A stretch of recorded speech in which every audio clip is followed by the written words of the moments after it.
नमस्ते। आज आपण बनवतोय मूग डाळीची पुरणपोळी। त्याच्यासाठी हे 2 वाट्या मूग डाळ घेतले, स्वच्छ 2-3 पाण्याने धुवून अर्धा तास पाण्यात भिजत घातली। आता ही आपण शिजवायला ठेवूया। आता हे पाणी उकळत ठेवले, पाण्याला उकळी आले। आता ही डाळ टाकते त्याच्यात।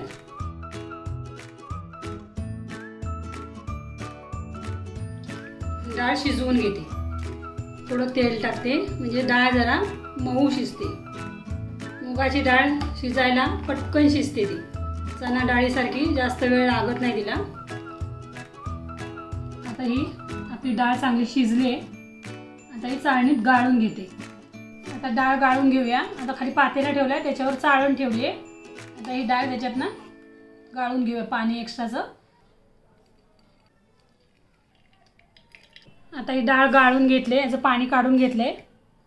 आता ज्या वाटीने मुगाची डाळ घेतली 2 वाट्या, त्याच वाटीने 2 वाट्या गूळ टाकते। तुम्हाला कमी हवा असेल तर थोडं कमी करू शकता, 1.5 वाटी टाकली तरी चालेल। आता ही दुसरी वाटी।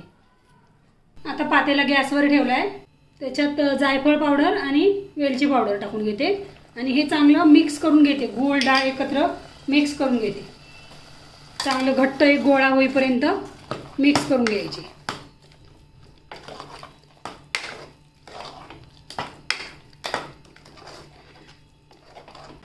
आता हे असं पातळ वाटतंय, पण नंतर थोड्या वेळाने एकदम घट्ट होईल ते पुरण। आता असं आपलं घट्ट झालंय।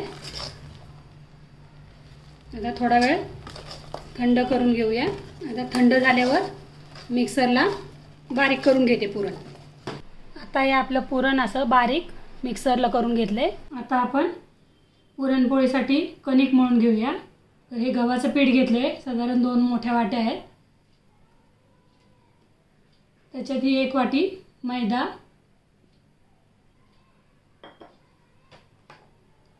मीठ आणि कलरसाठी थोडी हळद। आता हे सगळं मिक्स करून असं सैलसर असं पीठ मळून घेऊया। आता आपण थोडं थोडं पाणी टाकून पीठ मळून घेऊया। आता हे आपलं असं पुरणपोळीचं पीठ मळून झालंय, इतकं असं सैल। आता थोडा 1 तासभर असं झाकण मारून ठेवून द्यायचं, थोडं तेल लावून।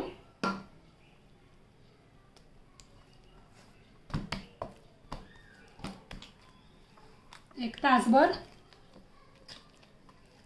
ठेवून देते। आता आपण पुरणपोळी लाटून घेऊया।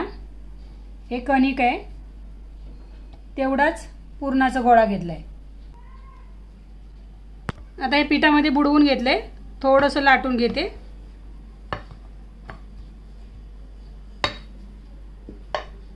आणि हे आता पुरण टाकून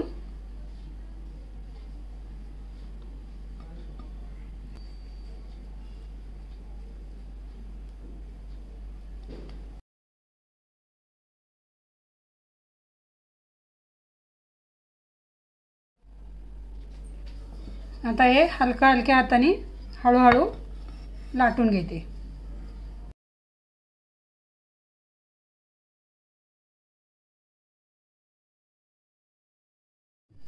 आता ही पुरणपोळी लाटून झाले, आता तव्यावर टाकून शेकून घेते। आता पॅनला तूप लावून घेते।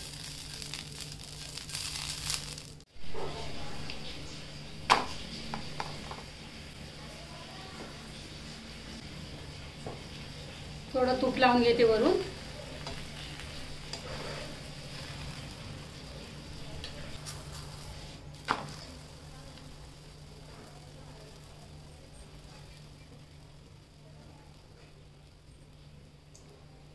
बघा कशी फुगली आपली पोळी।